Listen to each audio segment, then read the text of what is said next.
Күн балалар, қазақ тілі пәнінің 4-ші сабағын бастаймыз. Балалар, бүгінгі біздің сабағымыз өзіме киім үлгісін таңдаймын. У дыбысының дауысты және дауыссыз болып айтылуы деп аталады.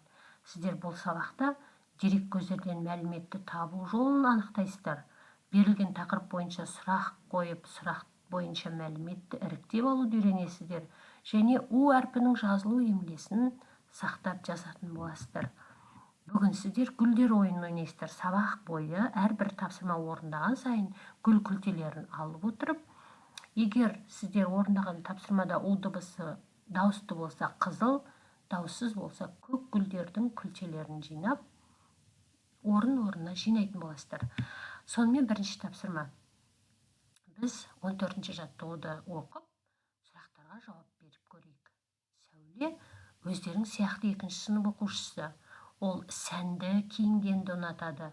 Әсіресе қуыршағына түрлі киім таңдап, әдемі киіндіргенді жақсы көреді. Бүгін қуыршағына қазақтың ұлттық киімін кигізбекші. Бірақ бас киім таңдауда қатты қиналды. Ол ойлана келіп қуыршағына кигізді дейді. Не кигізді екен? Сәукеле кигізді ме, жоқ дулыға кигізді ме екен? Қалай ойлайсыздар? Егер ол қуыршағына ұлттық киім кигізген болса, қуыршағының басына сәукеле кигізгені дұрыс, солай ма? Енді Сәуле қуыршағына қандай бас киім кигізгенін анықтап алдық қой. Енді осы мәтінде У дыбысы бар сөздер бар. Сол сөздерді теріп жазып, ол сөздердегі У дыбысы дауысты ма, дауыссыз ба еске түсірейік. Міне Сәуле деген сөзде У дыбысы Ә деген дауысты дыбыстан кейін келіп тұр.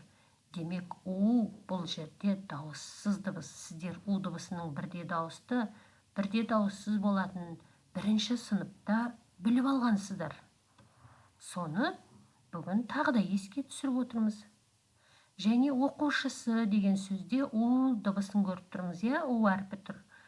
У дыбысы Қ деген дауыссыз дыбыстан кейін тұр. Демек, У дауысты болып тұр. Оқушысы деген сөздегі У дыбысы дауысты дыбыс болып тұр. Осылайша қалған У дыбысы бар сөздерді тауып жазыңыздар.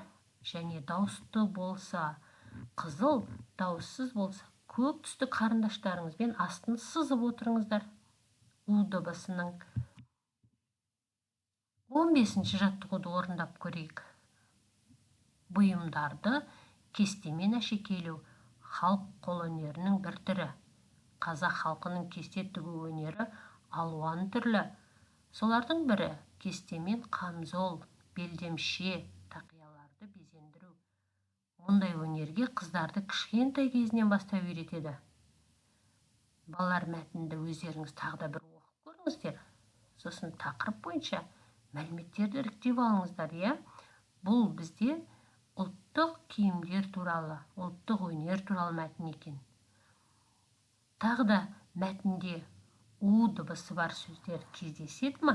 Соларды тауып, У дыбысы дауысты ма, дауыссыз ба анықтап көрейік. Мысал үшін, әшекейлеу деген сөзде соңғы дыбыс У болып тұр.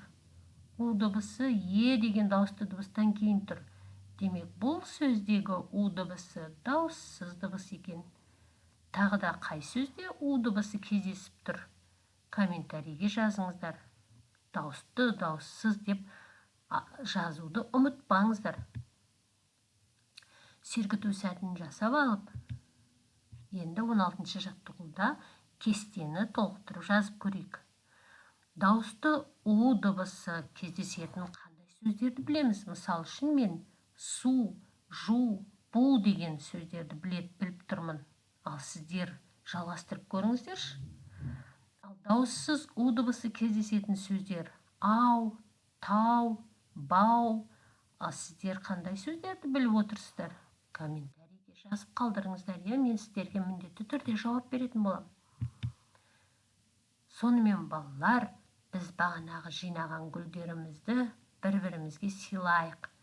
Бүгін У дыбысы қай кезде дауысты, қай кезде дауыссыз болатынын біліп алдық қой. Енді У дыбысы дауысты болатын бір сөз айтып, қызыл гүлді досымызға сыйлайық. Сосын У дыбысы дауыссыз болатын бір сөз айтып, көк гүлді досымызға сыйлайық. Сонымен сіздер бүгін у әрпінің емлесін еске түсірдіңіздер. Сіздерге сабақ берген Гүлзина Жақсылық.